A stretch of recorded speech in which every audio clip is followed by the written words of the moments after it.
Information technology మరియు IT ఆధారిత సేవలకు సంబంధించిన సేవా రంగం అభివృద్ధికి దోహదపడితే సానుకూల ప్రభుత్వ కీలక నిర్ణయాల ఫలితంగా ఇన్ఫర్మేషన్ టెక్నాలజీ రంగం గత సంవత్సరంగా ఎంతో అభివృద్ధి చెందింది.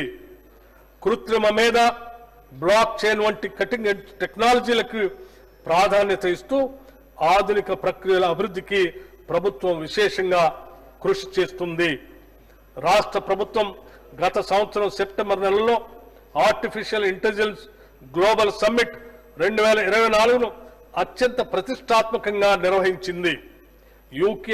యుఎస్ఏ, యూకే, నెదర్లాండ్, మలేషియాతో పాటు దాదాపు 100 దేశాల కంపెనీ యజమానులు, ఆర్టిఫిషియల్ ఇంటెలిజెన్స్ నిపుణులు, స్టార్టప్లు, విద్యార్థులతో సహా 10,000 మంది ప్రతినిధులు ఈ సమ్మిట్ కి హాజరైనారు.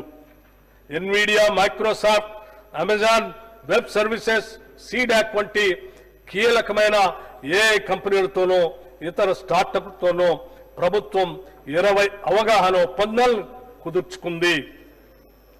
తెలంగాణని ఏఐ టెక్నాలజీలో అగ్రభాగాన నిలిపేందుకు ఏఐ స్ట్రాటజిక్ రోడ్ మ్యాప్ ని ఆవిష్కరించాం. ఆర్టిఫిషియల్ ఇంటెలిజెన్స్ ఆధారిత అంకురాలను, స్టార్టప్ కంపెనీస్ ని ప్రోత్సహించడం, ప్రభుత్వ ఉద్యోగులు మరియు యువత యొక్క ఆర్టిఫిషియల్ ఇంటెలిజెన్స్ నైపుణ్యతను పెంపొందించడం, పరిపాలనలో ఆర్టిఫిషియల్ ఇంటెలిజెన్స్ ని వినియోగించుకోవటం ఈ రోడ్ మ్యాప్ యొక్క ప్రధాన లక్ష్యాలు.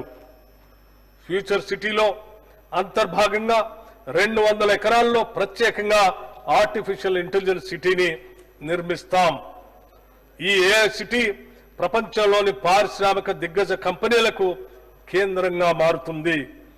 గూగుల్ కంపెనీ ఇక్కడ ఆర్టిఫిషియల్ ఇంటెలిజెన్స్ ఆధారిత యాక్సిలరేటర్ సెంటర్ ను నెలకొల్పేందుకు సిద్ధంగా ఉంది. ఇన్ఫర్మేషన్ టెక్నాలజీ శాఖకు ఈ బడ్జెట్ లో 774 కోట్ల రూపాయలు ప్రతిపాదిస్తున్నాము.